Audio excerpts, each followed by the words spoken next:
The theme of this webinar is researching and writing Irish legal history in the 21st century. And it was partly inspired by COVID and the fact that so much research is having to take place online now, but also because of the good things that are happening because of modern technology and the fact that you have all of these new databases and technologies that are transforming how research is being carried out. And I remember even when I was an undergraduate, there were huge debates amongst historians about when a certain phrase was first used in the Irish Parliament, and scholars would pore over the printed volumes, whereas now students can do that kind of research in 5 minutes because you have fully text searchable databases. So the types of work that is being carried out is different, and I thought it would be very interesting to be able to hear about some of the practitioners, the challenges they are facing, the opportunities that are out there, and see what researching and writing legal history is like in this new age. So I'm delighted to welcome our panel. Dr. Sparky Booker lectures in history at Queen's University, Belfast. She's an expert on law and society in medieval Ireland, medieval Irish towns, and women in medieval Ireland. And she's the author of Cultural Exchange and Identity in Late Medieval Ireland, a book that's been awarded the James S. Donnelly Senior Prize for Books on History and Social Sciences, as well as the Donald Murphy Prize for Distinguished First Books. And Dr. Booker is also very welcome as one of our new council members.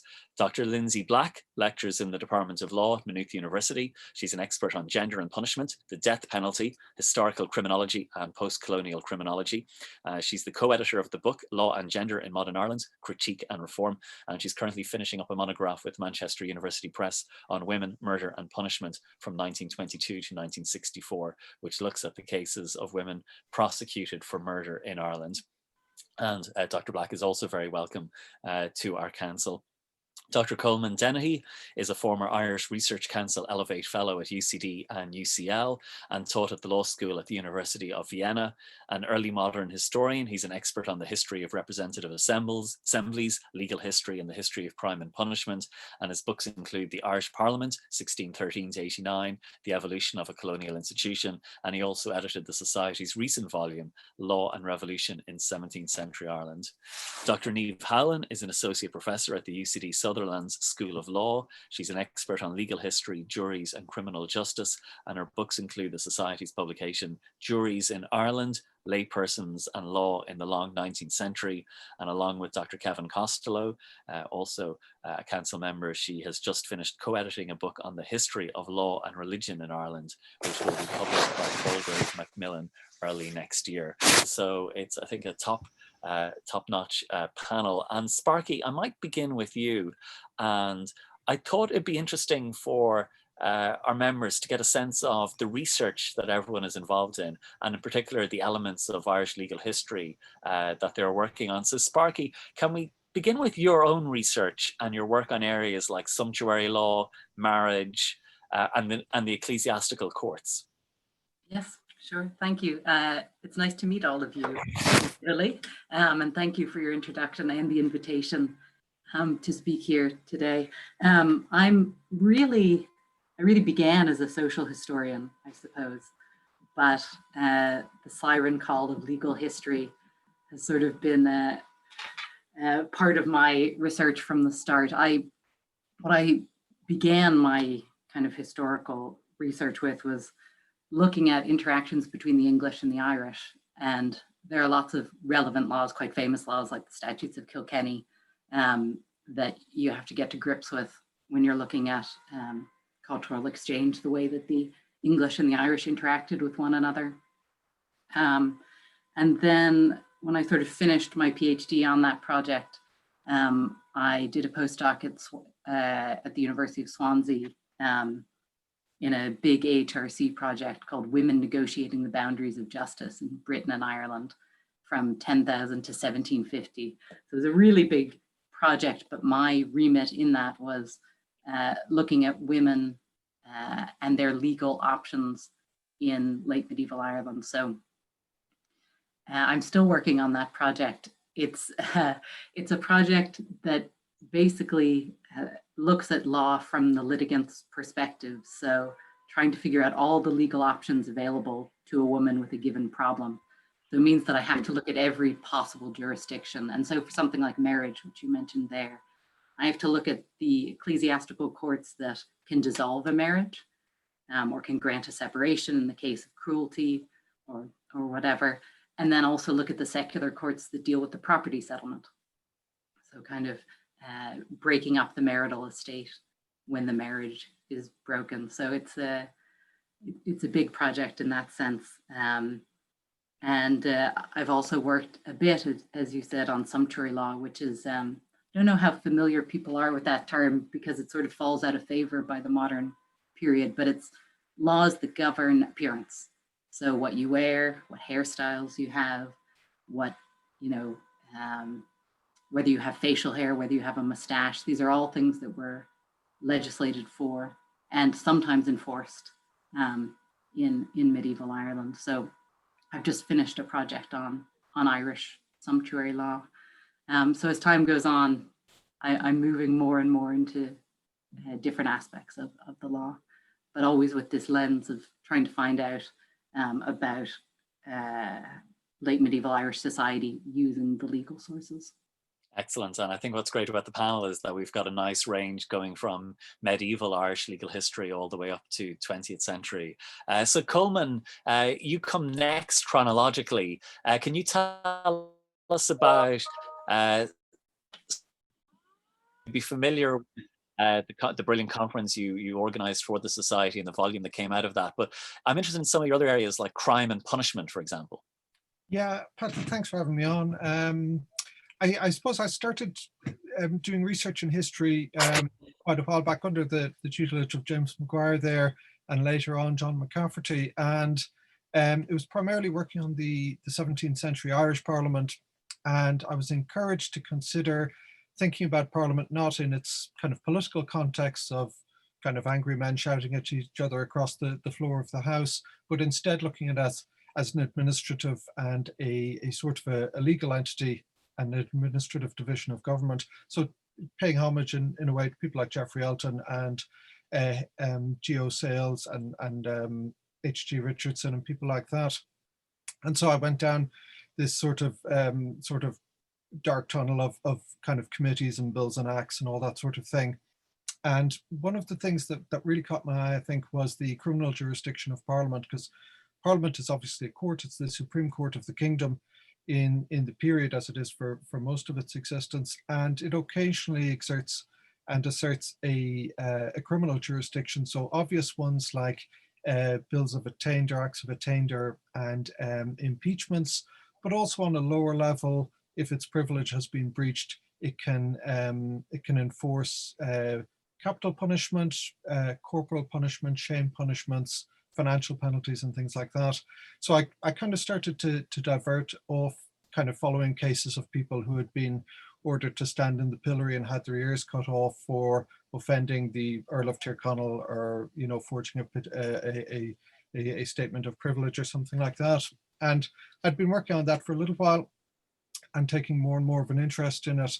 And Anne-Marie Kildea up at, I think she's in Strathclyde, invited me to write a book on early modern Irish crime and punishment a few years back. So it sort of set me a task and a deadline to work towards that. So for the last few years, I've been trying to look at how Irish crime and punishment works within Ireland and how it fits in. And I've always made good use of a book by Milsom. Many of you will be very familiar with it, the Historical Foundations of the Common Law. It's a real go-to text in the way that Bakers and things like that. And I often opened up the one chapter on criminal justice, or maybe there's two, and the opening sentence always caught my eye.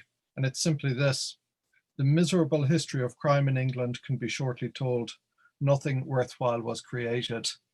And I've never written an expletive in a book, but I came very close to it when I read that statement. And I often go back and sort of try to figure out whether it holds true or whether it's a it's a desperately arrogant sort of a statement. And I think for Ireland, I've been sort of searching down examples where Ireland stands out, where new things are created, and to what extent it follows a sort of a colonial model of simply copycat of the English jurisdiction of criminal punishment, or whether it's really very different, because we know Ireland's a very different sort of a kingdom in the late Middle Ages and into the early modern period, different society, language, and the common law is a little bit different as well, and certainly statute law goes in different ways as well. So that's what's been capturing my attention for the last little while, and it's a bit. I wouldn't go so far as to say it's fun history, but when you've been working for a long time on parliamentary history, which can be a little bit dry, I'm taken into areas of sort of things like gender and society and punishment and things like that, which has been, I must say, absolutely fascinating in terms of how criminal law works, you know, because it takes you out into the population of Ireland more generally in ways which administrative law tends not to, you know. No, excellent. Niamh, we are all familiar with your wonderful work on juries and the brilliant book that came out of that. But I think you're now moving into the 20th century and some very interesting work on the barrister profession. And I was wondering, would you be able to tell us about that? Yeah, thanks, Patrick. So I think I spent probably the first 10 years of my academic career, maybe longer, really embedded in the 19th century, and in particular trial procedure and juries and evidence and things like that. And I reached a point where I was quite happy for a change, and I was presented, I suppose, with an opportunity to do some research into the history of the barrister's profession in Ireland. And this was to be a 20th century history. So there was a part of me that felt very, I would say, deeply uncomfortable at first with moving away from the time period that I knew so well. And I think it's very easy for us as legal historians, or as any type of historian, to become sort of blinkered and really, you know, stuck in the same time period.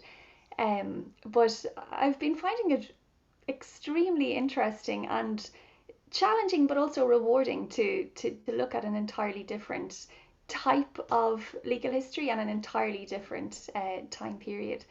So what I'm currently looking at, I've been spending my time for the last couple of years on this, is looking at a history of the bar starting from 1921.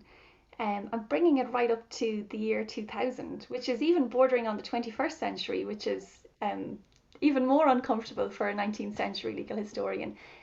So I'm sure plenty of people in the society are aware of all the really excellent scholarship that there has been to date on earlier histories of the legal professions, and we've had some work on the 20th century as well. I'm sort of, I would see myself as contributing the next step in this work. 1921 is a very interesting starting point to look at the legal profession. First, because it was we had the first women barristers, and secondly, because we had the split of the bar following partition into two separate bars, North and South.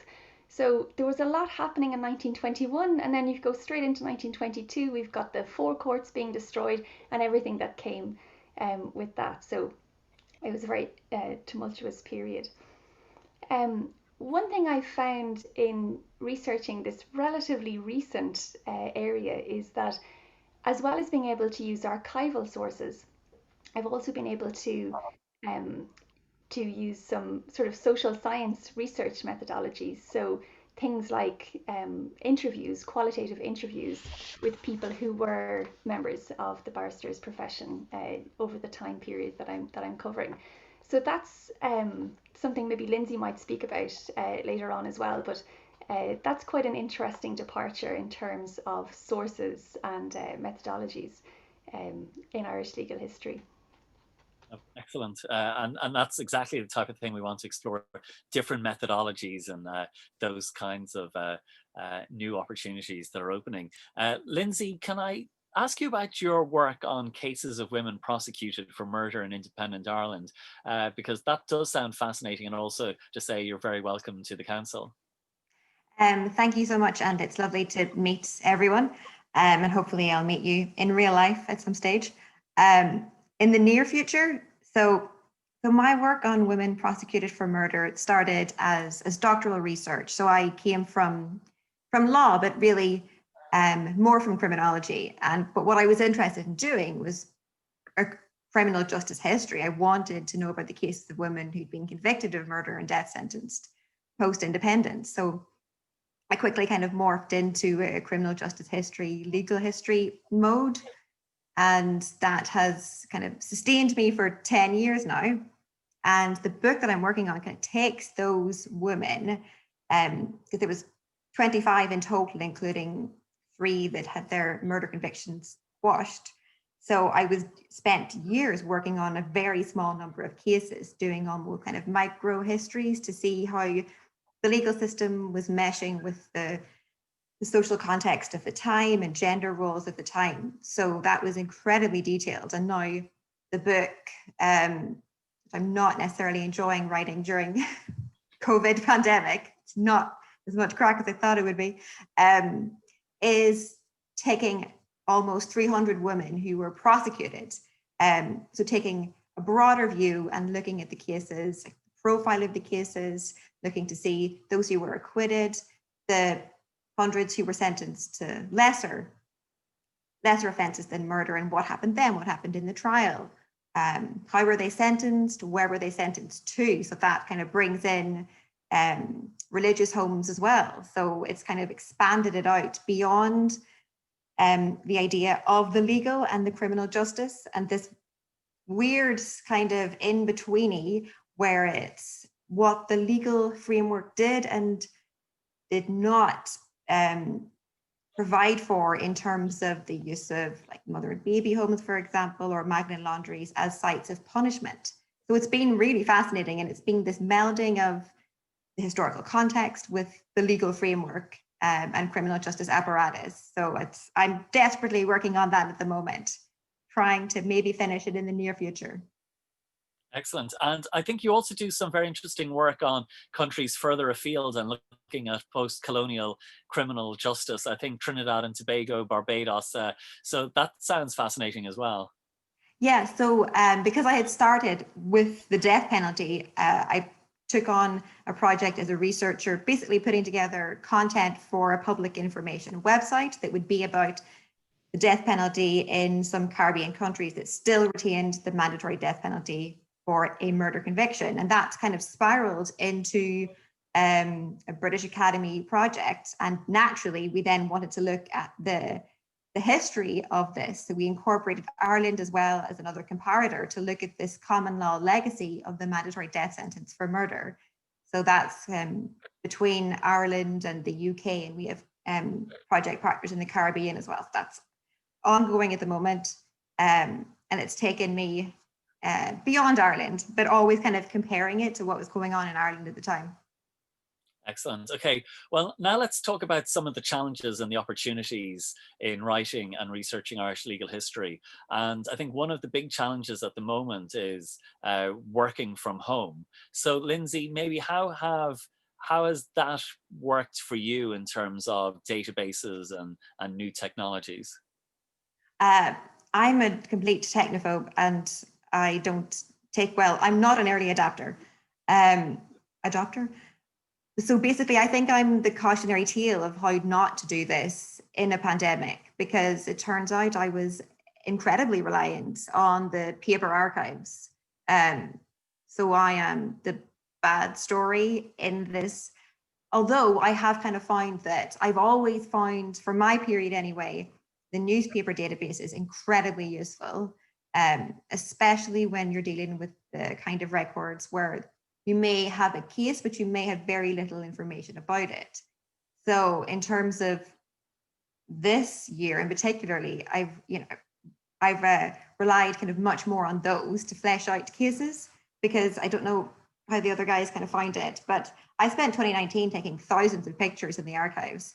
And then at an arbitrary stage this year, I find that I just stopped taking pictures when I got to a certain year, and I had no explanation of why I had done that. But I wanted to punch past me in the face for not taking more pictures. So I don't know, I think I'm very aware that not having physical access has created a real kind of issue. Okay, Niamh, what about for you? Um, I mean, in a COVID specific context, I think probably one of the biggest challenges for me in terms of research has just been a lack of time to be able to spend doing the research, you know, with other work commitments and I suppose personal commitments taking over.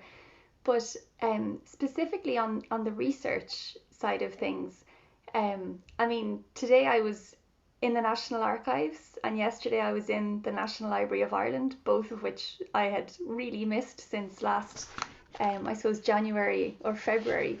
And that, you know, that's where I would do quite a lot of my research. So it was challenging in a way, not to be able to access those places. But like Lynsey, I I do think that the newspaper archives are extremely useful for certainly for the 19th century and the early to middle 20th century.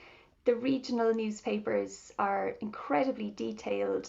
They give blow by blow, very detailed accounts of trials, which I have found to be very useful. Um, Other, you know, digital databases and things that I would tend to use, there's one called The Making of Modern Law, which people who have access to a university library are probably familiar with, but others might not be. And this is a database with thousands of just scanned law books from the 19th century and a little bit of the early 20th century, some of which are specifically on Irish law topics or written by Irish lawyers. And the majority of them would be British and American, but there's a surprising amount of Irish stuff in there. And when you can't get access to a physical library, sometimes it can be a lifesaver. So that's one that I particularly like, and it's an easy one to use as well. It's, you know, it's text searchable, and you know, it's not too challenging. And did it feel important to be back in the National Archives and the National Library, that it you feel like this is scholarship has resumed properly because you're able to visit these places? Yeah, I must say I felt a bit human again, getting to go in there and, you know, see the familiar places. Everything's a little bit different, and you definitely need to wrap up well because places are very well ventilated at the minute. But you know, things are working. They have their protocols and everything in place, but they're working really, really well if you could get an appointment. So for me, yeah, it's been nice to have that taste of normality for as long as that will last anyway. And Sparky, what about for you? Yeah, it's been a mixed bag. It's actually forced me to be a little bit more creative in some ways. The National Archives in the UK have a lot of things digitized, you know, the original documents. So I looked at a bunch of petitions to compare them to petitions from in the Irish Parliament. And I wasn't planning to do that for an article I just finished, but you know, I wasn't able to access some of the things I wanted to. So it did force me to take a bit of a turn and use that material. And I actually think it's improved the paper. So I suppose that was one sort of positive aspect for me. I think it forced me to be more comparative because that material was available.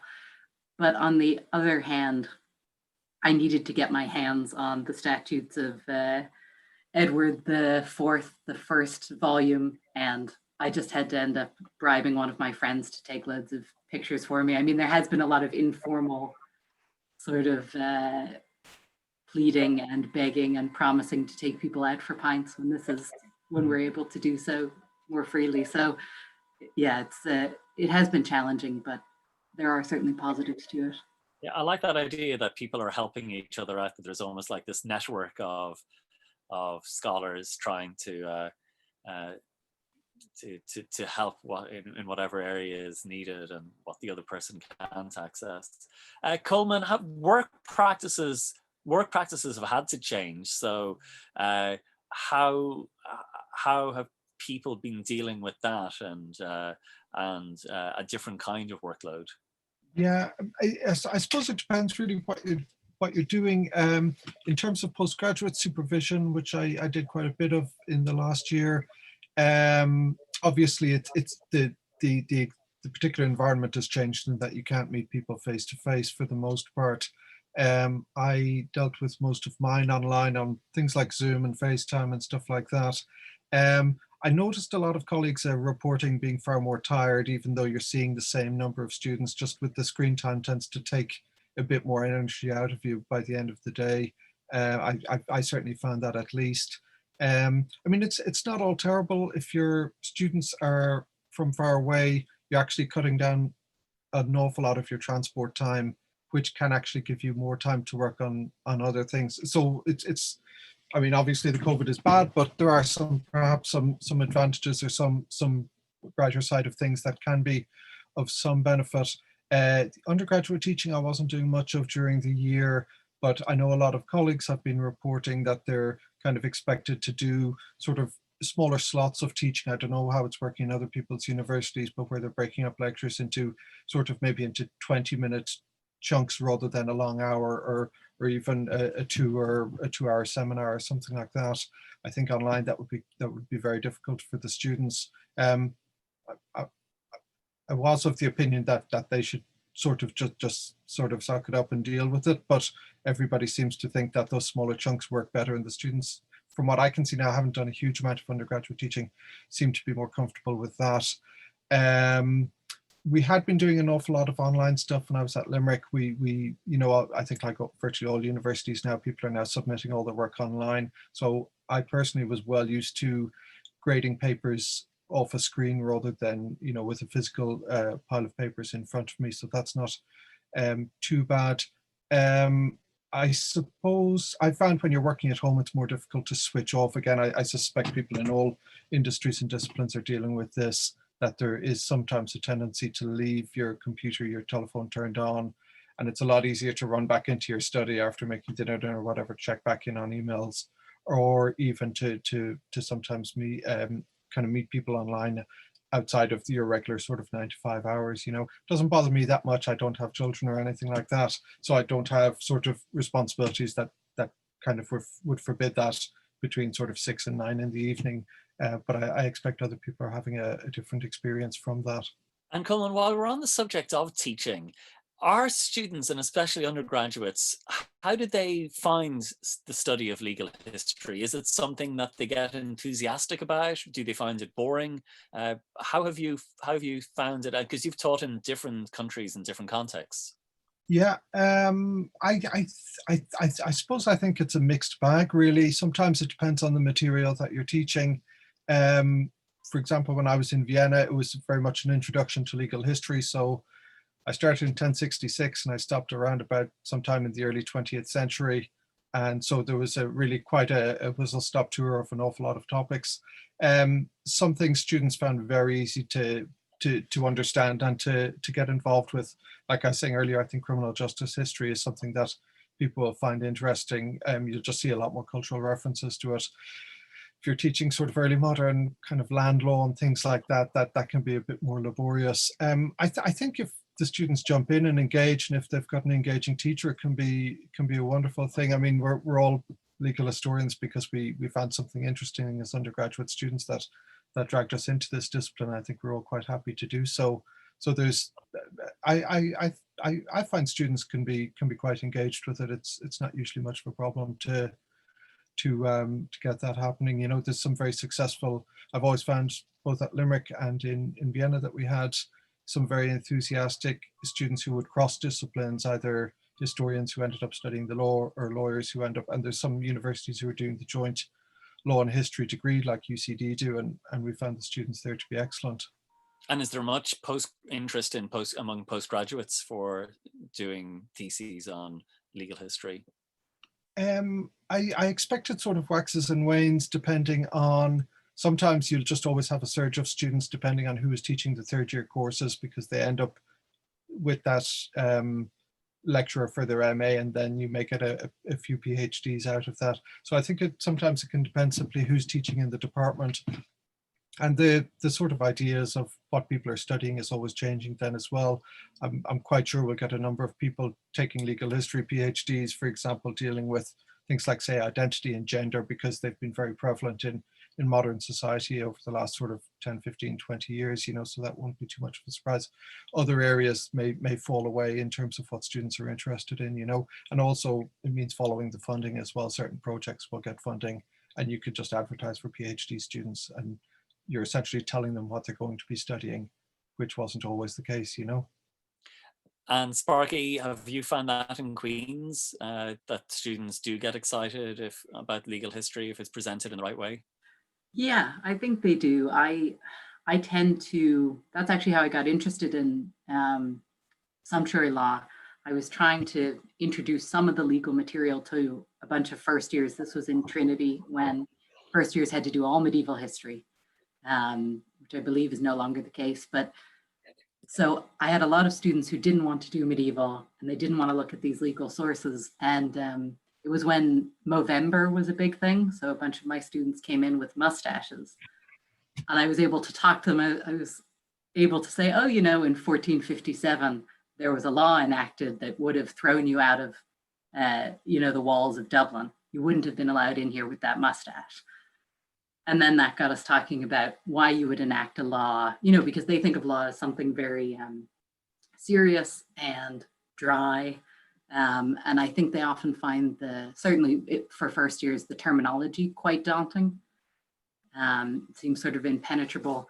And then they thought of mustaches as this very sort of frivolous fashion.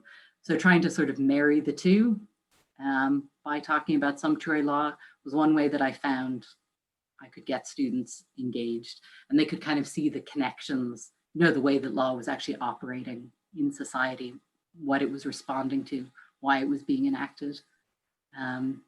Yeah, I think trying to make those kind of links and telling individual stories when you can access them. Now I'm very jealous of Lynsey and Niamh's newspaper archives. You know, we don't have that for the Middle Ages, but as much kind of personal storytelling as you can do, I think that's a good hook for them.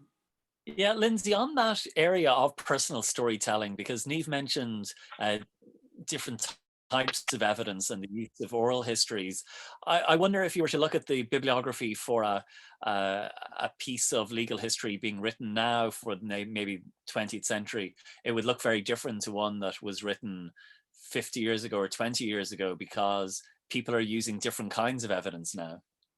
Yeah, I think, like Niamh was saying about your project, the idea that methods from the social sciences have kind of crept their way into history and legal history and law, God forbid, that they're in there as well.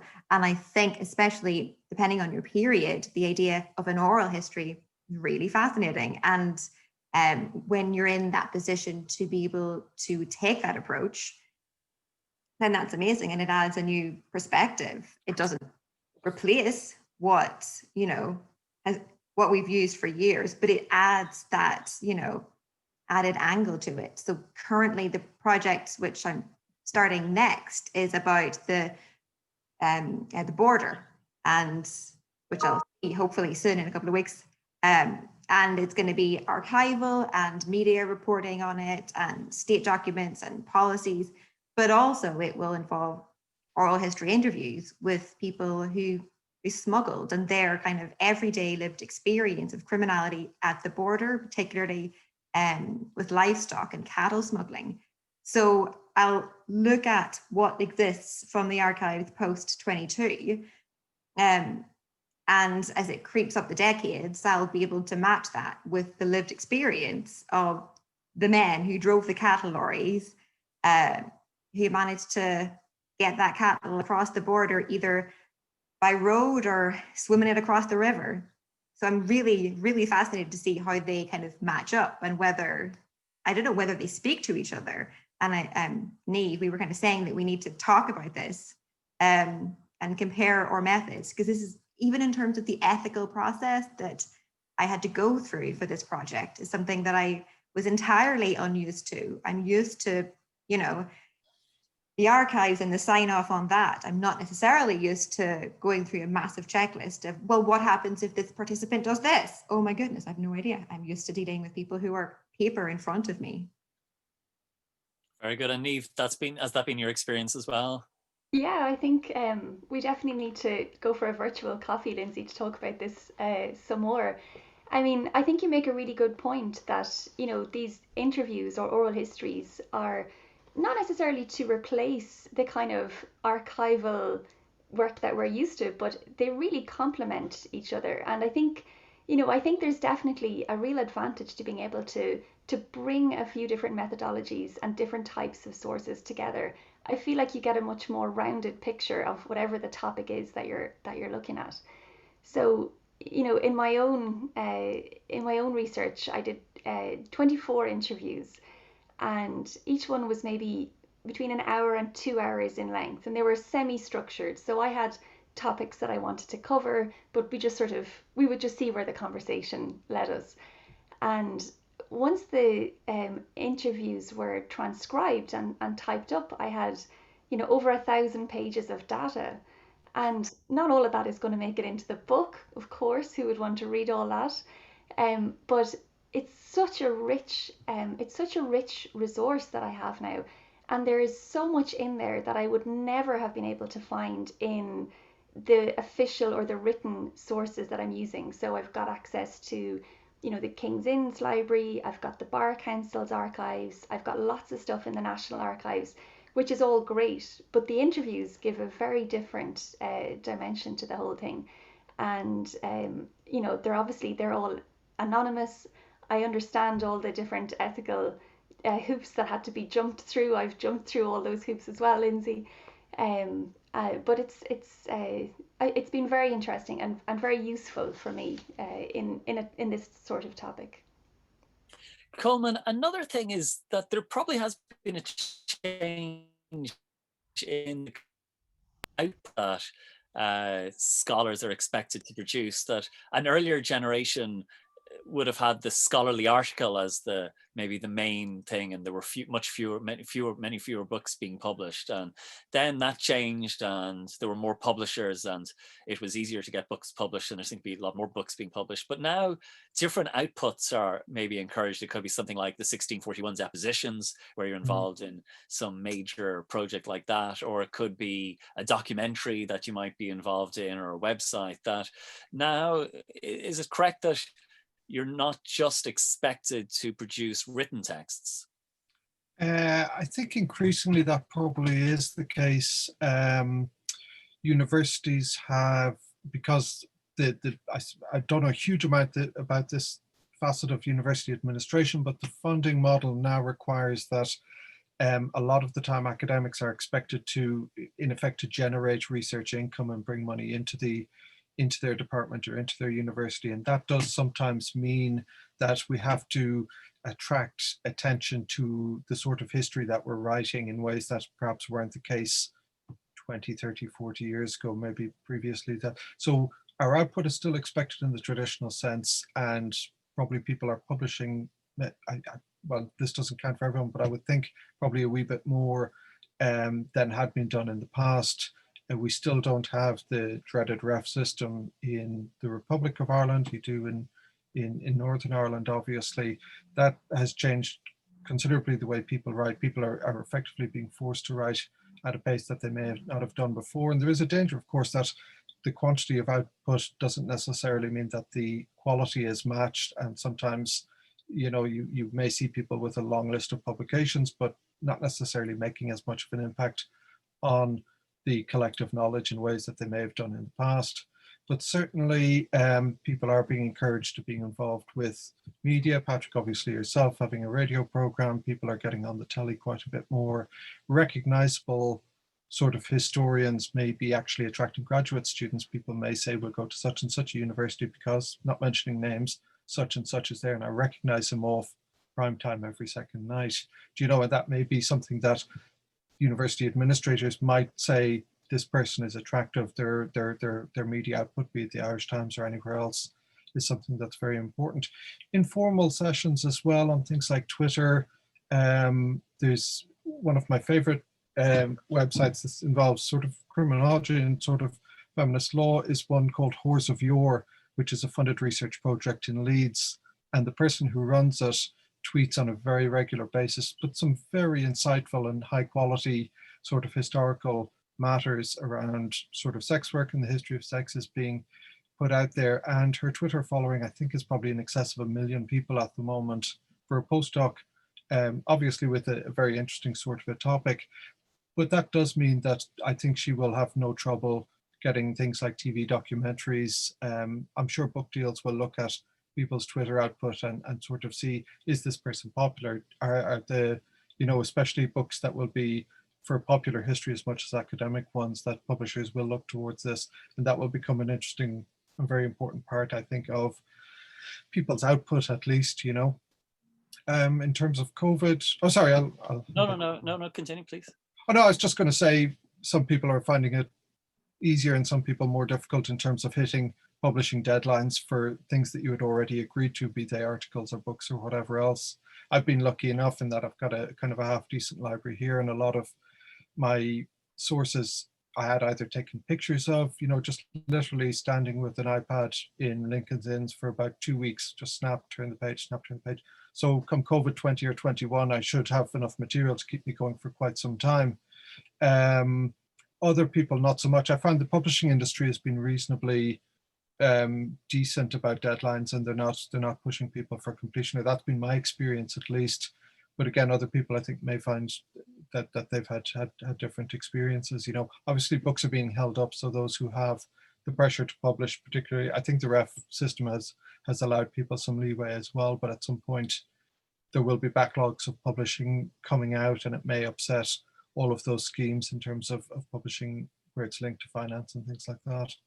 Yeah, and then I'm not sure that, you know, they might be expecting people to have been producing all of these great lockdown books, but I suspect it won't happen because of all of the other pressures people have been under. Sparky, do you find it a good thing that there are these different outputs, or is there also a negative in that I think younger academics especially, and I see that a lot in Trinity, are under incredible pressure, and if they're on a 5-year contract, they have to have done a certain amount within the first 3 years or the 4 years. And like, I think it's an incredible level of pressure that, you know, even, you know, I or that other people wouldn't have had before that.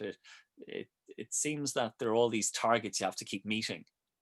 Yeah, there are. I think the previous round of ref was the most, perhaps the cruelest round in terms of how many outputs each person was supposed to have.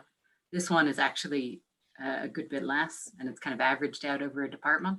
So it's a little bit easier. The timing is difficult, and there is a real tension. I know when I was writing up my thesis as a book, you know, it needed a lot of work to make it into a good book. You know, it wasn't ready to go straight away. And there is kind of a tension between wanting to have the book to get the job and wanting to produce a decent book, you know, which takes time. I do think that there is a lot more expected in terms of media and also things. Coleman's amazing on Twitter. I'm hopeless, absolutely hopeless at Twitter. But Coleman did this a few days ago, live tweeted an execution. You know, so there are these really cool, creative things that you can do with those resources, but they're also time consuming. So if you are expected, as you are, to, you know, have a good social media presence, which I don't, but I'm working on it, and to produce books and to produce articles, and to teach, I think the pressure in terms of teaching is particularly high during COVID. Just learning all the new ways of getting material online and trying to make it interesting for your students is very challenging. So yeah, there is a lot of pressure, and I think it's really consolidated, as you say, into those first 4 or 5 years, when you often are landed with teaching these 3 survey courses as well that you've never taught before and aren't anything that you know anything about. So yeah, it's an intense couple of years. Yeah, I think it's actually too much pressure. I think it's almost, if you've hired the person and you have faith in them and a belief in them, you should almost kind of say, look, this is a 10-year, 15-year project, and we believe in you. So there's well, and you do get different kinds of outputs. I mean, I'm sure this is true in other periods, but for the Middle Ages, so many really enduring and important works of scholarship are editions of sources. And they're different. They take a long time often, especially if it's a really big corpus of sources, and it's difficult for scholars to do them now. If it's a project that will take 10 years and it won't fit within the ref cycle. So I do think you are kind of discouraging certain types of scholarship that are very valuable. We'll open it up to our audience now as well. If anyone would like to ask a question, just please unmute your microphone and jump in. But a question before that, just about, some people have suggested that perhaps conferences may be dead in the future, or live conferences, because why damage the environment flying to places and to go into all of that. But do you think that's likely, or is there always going to be a need to meet people face to face and exchange ideas informally as well as at the sessions? Or will we have more of these kind of Zoom type of events even in a post-COVID age? Can I also ask a question to everyone else that what's the future of the archives? Because this has shown my own reliance on the paper archive. And I'd love to know what your opinions are, everyone, on what is the future. Is it a massive scanning project? Where do we go from here? And do you have any thoughts yourself, Lynsey, based on even some of the discussions that are going on at the moment about preservation of various archives? I think part of the problem clearly is the lack of resources. This is a huge project. These are huge projects that require massive online and digital infrastructure, a lot of money, a lot of planning over a long period. And I don't necessarily think that has been what's happened with the archives. So it is a massive undertaking, but I think it has to be done. But I don't know if anyone is willing to put that money there at the moment. Yeah. Okay. Well, anyone like Professor Kenny, would you like to? Oh, well, I mean, there's been so much said. It's been a fantastic discussion on the archives. Certainly, I think we can get them scanned. If the government is prepared to do a steady program of scanning, but then not neglect the archives once they're scanned, because frequently scans are not adequate when one looks at them. And there's a particularly bad habit at the moment in a number of places where they're scanning microfilm or microfiche.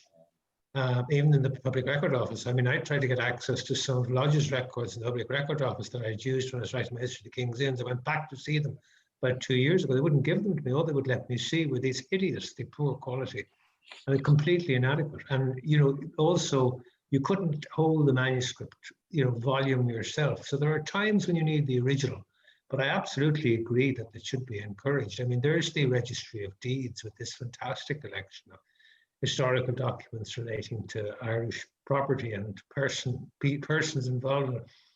And that should be progressively put onto some kind of digital archive. I'm amazed at how much is available online at the moment. I mean, almost every books you couldn't even find in Ireland. You would nearly find every book somewhere now online before the year 1900 anyhow. And parliamentary papers, sometimes obscurely, you have to do a lot of work digging to find the route into them. But I think there's an immense amount of material available online. And I just finished with one question for the panel. I wonder, I'm tempting them. The mention was made earlier of, by Coleman, in fact, of a book entitled The Historical Foundations of the Common Law. We've made great progress since Niall Osber founded the Irish Legal History Society, and from the days Hans Polish was talking about, in relation to the research and production of Irish legal history. This society, if we do say so ourselves, has been a great success in producing a large volume, a relatively enormous volume of work compared to what was there before. But we still await the person who will write the historical foundations of Irish law. We have no overview of the history of the Irish legal system and law, really. And I wonder, would any of the panelists see a way to being tempted into that kind of work to try and do the opus? I mean, it's very difficult to be the first in an area. It's, you know, to be even creating the framework for something like that is a task in its own right. But can they see that happening in the foreseeable future? Well, my view on that, Colin, would be that I think a project like that would be best as a collaborative project, and bringing in, you know, people with different expertise and also people with different disciplinary backgrounds. And I certainly see more and more, there are people from other disciplines who are dipping their toes into Irish legal history. And I think, you know, that's something that I think could really help to enrich a big, you know, major project like that. But I don't know what the other panelists think. Yeah, I think because it's a huge undertaking. That's huge, and it is scary to be first. And I'm clearly too late at a period, so I could never, But especially if you consider like publication timetables that we were talking about, which I think makes the collaborative aspect something that would be a fantastic long-term project. Yeah, I think people are, well, I myself would be probably quite just scared of doing it, because you're automatically setting yourself up for a fall when you delve into other people's territories where they may not want you messing about, you know. So the collaborative project where you can find an example of the Oxford History of the Laws, which are producing their volumes now. They're big projects and they'll cover maybe just 70 years for a volume. Irish history, you probably would need to reduce that down, but you could do a 2 or 3 volume one that I think would be very interesting. The collaborative thing works because you get people who are expert in the specific area they're writing. There's very few people out there who can do a big book like Midsummer, you know, the John Baker, an introduction to the history of law sort of book. Those are very good projects, and they work very well, and they've been in use for a long time. Like I say, it'd be a scary prospect to try and write something. I wouldn't find myself capable. I think a lot of people would be put off by the idea of, you know, going from the medieval right up to the modern, you know. Coleman, Yvonne Mullen has used the chat function to ask, how do you live tweet an execution? Oh, well, so this was just over the weekend. It was in 1640 on this weekend that John Atherton, the Bishop of Waterford and Lismore, was executed for sodomy. Probably one of the first people executed under the statute brought in a few years before. But we had a number of people who wrote about his last days, in particular a guy called Bernard, who was the Dean of Ardagh. And he tells us all the goings on when the coffin arrives into his cell a few days before, and he stays with his coffin in the cell, what he had for his last meal, the trip to the gallows, the psalms he's reciting. So it's literally just tweeting that every few minutes as he made his way down the street across the bridge, and the actual process of execution and that sort of thing. So I was unusually lucky that we had just so much detail for his one, that he was essentially talking to somebody who wrote most of it down, or wrote at least a very good impression of the bishop on his way to his execution. Did you write it in the present tense? Yeah, for the most part I did, yeah. So on sort of Saturday at 1:15, I'd say Bishop Atherton is getting into a coach now with the sub-sheriff of Dublin, the sheriff of the city, and his footman is running along outside the coach, and the street sort of that he would have taken on his way down, this old bell tolling at Christchurch, that sort of thing. So it's just, it's not a bit of fun. I mean, somebody's dying, obviously, but it's just one of these ways that I thought might be useful to, as a sort of an effort at sort of public history of drawing in people who might not necessarily have an interest in the history of execution or the history of Dublin in the 1640s, that you could sort of say, and it holds people for a long period, because there was I think probably about 30 or 40 tweets just detailing all of the singular events as we moved through it was about the week before I did it. Sounds like a wonderful way to get people to engage. Yeah, it's a bit macabre for some people, obviously, but you know, that's the nature of the past. It is sometimes. Any other questions for our panelists? Sorry, Patrick, could I come in? I was interested in what Niamh and Lynsey said about their reliance on the newspaper reports for trials and accounts of trials. And I was wondering, had they formed any view of the reliability of the reportage against other records, court records, or whatever? There was a lot of verbatim reporting in the 19th century. It's so less so in the 20th century. But did they find any distortions or any misapplication of emphasis or something like that? And as people know, I've an interest in the media as well as in legal history. In my own experience, Felix, I have found the newspaper reporting to be pretty accurate. I can't think of an instance where I came across something that really didn't tally with, what was in an official source. Now, the flip side is that sometimes the newspaper reporting is all you have, so you've nothing to compare it with. So sometimes you're just really hoping that they've gotten it right.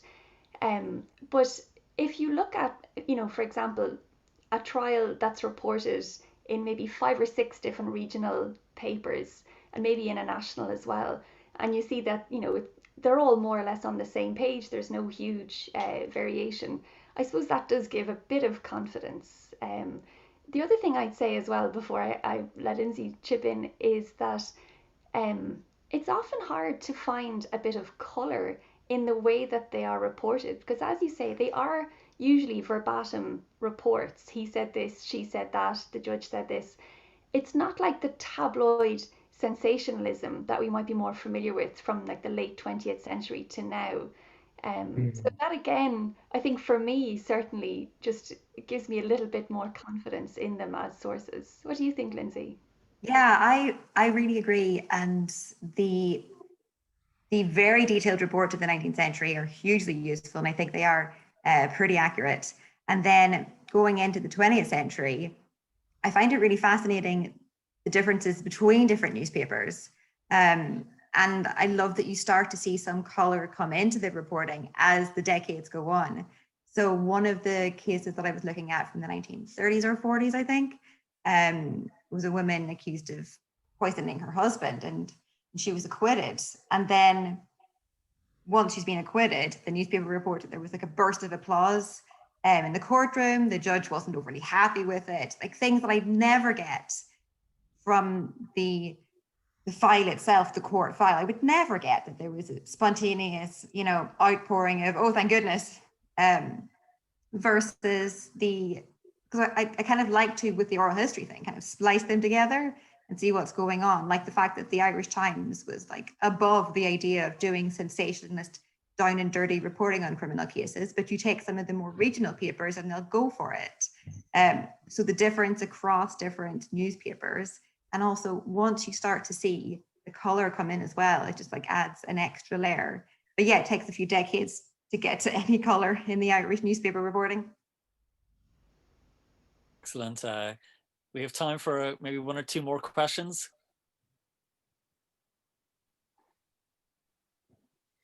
Well, can I ask the panel then that question about online versus real life conferences? Do you think there'll be a place for the online conference bringing together scholars from around the world without having to leave their homes, or is there always going to be a value with being able to meet for a coffee afterwards and network and chat about things informally? I would see a role for the online gatherings even beyond COVID. I certainly wouldn't like to see them entirely replace the real life conference experience, but I've been able to say yes to a few conferences and speaking engagements in the last 6 months and in the upcoming 6 months that I just simply would have had to say no to before. But because there's no travel involved, I don't have to think about the time or the expense or how this works with my teaching. It's much easier to say yes. And I think that's possibly one thing that's been a bit of an equalizer in the pandemic, is that people who find it difficult to travel, whether that's for financial reasons, caring responsibilities, disabilities, or simply a lack of time have been put, I suppose, on a more even playing field when it comes to participating in conferences.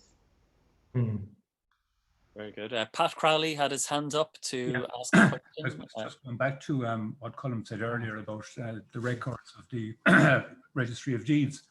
They've actually set up a working group to hopefully digitalize the entire collection. But even as things stand, it's a voluntary project run by a guy in Canberra in Australia, and he's about 300 worldwide volunteers transcribing the memorials. So if you Google Registry of Deeds project, there's about just under 400,000 transcriptions have been done. But what I'm interested in, though, are the Land Commission records in Portlaoise. Over 8 million. Share a computer. That's most unique. I've never seen. Yeah, and you get the I've never seen the white behind. Yeah, it's just, I tried to do it. Very good. Do we have any other questions? I can't actually see hands raised on the function, but I think Paul, you can see them. So if anyone wants to ask a question, just join in. It was kind of a question, I suppose, both for Niamh and Lynsey, in terms of oral history. I suspect the project that Lynsey mentioned, it's more pertinent, but Niamh's also perhaps is sort of just a general out loud sort of thought or query on the kind of responsibility that you have to your respondents or your interviewees when you're interviewing, thinking particularly the Boston College tapes kind of mess of people who are giving information on the basis of anonymity, which I think they presume that they would always have, and then find themselves facing prosecution. So particularly, say, for pig smugglers across the border and things, I don't know if they'll follow up 30 years later with a prosecution, but you know, there's a huge responsibility. How do you go about just starting at that? Yeah, so I put together the ethics proposal through the summer, and it was basically I'll be asking people to disclose previous criminal history that is probably undetected and therefore unprosecuted. Great, okay. And where is this? Northern Ireland. Great, okay. So there is the potential for paramilitary activity to come in as well if anyone's telling me any of their history. Yes. So it just creates this perfect storm. And when I was going through the application process, I was very aware of the Boston College issue, and that's just worst case scenario for everything that happened was awful. So I'm putting the transcripts into the National Museum.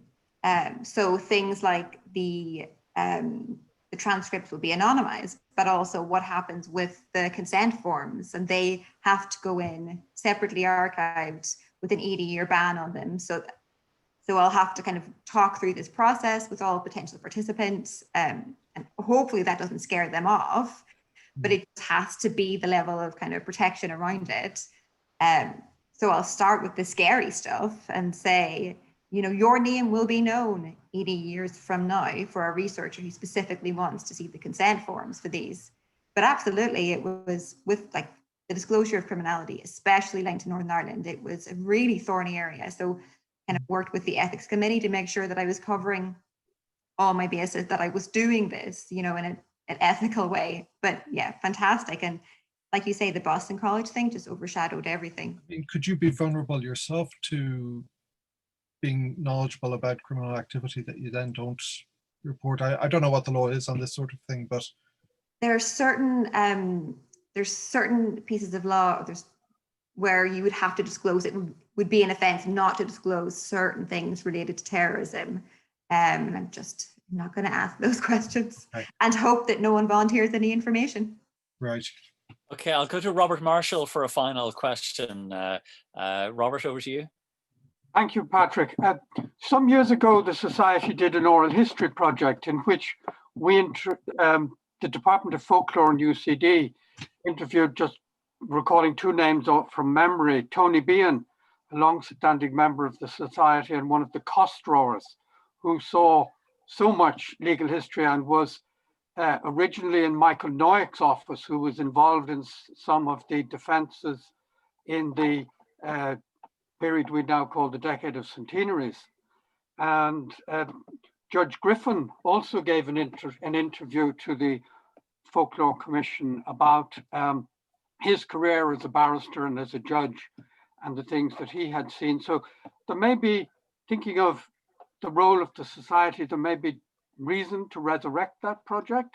The other thing concerning the discussion on conferences, I wonder what the panel would think about a hybrid conference whereby there would be a laptop with a Zoom connection on a lectern and on the chairman's desk, so that people from outside could see what was going on, given the breadth of our participation this evening. Yeah, that's interesting. Yeah. Good question. Does anyone want to take that as a final? Just to say that I agree that I think hybrid conferences are certainly for the next while going to be what's happening, just in case, and in case someone can get there and someone can't. So the Law and Society Association conference in Chicago is a hybrid conference. So I think that will start to happen more and more. Okay, well, look, we've had a brilliant discussion this evening, and we would normally move a vote of thanks to the speaker. So I'm going to propose a vote of thanks to our 4 panelists. And I think what we were trying tonight is that rather than having a 50-minute paper and then questions, we thought it could be, if it's online, we thought it would be interesting to have different voices in this panel discussion, and I think it did work very well. And I think we hear some very interesting things and about the challenges and the opportunities, and about some of the new methodologies that are being used and new approaches to the writing of legal history. And the thing that really struck me is just how dynamic the field is, just how exciting it is, and just how much great work is going on. And I think we could have had a discourse from any of our 4 panelists tonight, and it would have been fascinating. And I think that's always the sign of an interesting evening. So I don't even know, can you do rounds of applause? I think if people unmuted their mics, but I think show our appreciation to our panelists. Thank you. That doesn't work, no. But thank you so much. We will have a spring discourse in 2021. It is in the booklet there on constitutional changes in Ireland, North and South, 1920, 1921, 22. Unfortunately, it probably will be online in this format unless things improve very quickly in the months ahead. But I'm very hopeful that we will be meeting in person in the autumn in Belfast for our next AGM. And I think although there is a value and a merit to doing these things online, I think many of us will look forward to the time when we will be able to meet in person, we will be able to have a reception afterwards, and we will be able to have the usual informal conversations and chats. And I think that's part of the great thing about the society as well, the way we are able to chat about what we're working on, and chat about our teaching, and chat about legal cases, and chat about our work, and chat about different things that have come across us and that we're interested in. And I think both turn some in 2021. So my thanks to everyone for joining us. I think we got a great crowd, great gathering from all around the world, and I think that's something that hopefully we'll be able to maintain as well next year. So thanks to everyone for joining us from abroad. Thanks to everyone joining us virtually, and I hope you all have a very peaceful, safe and healthy Christmas, and that we'll see you all in the new year. Thank you. Thank you. Bye-bye. Bye-bye.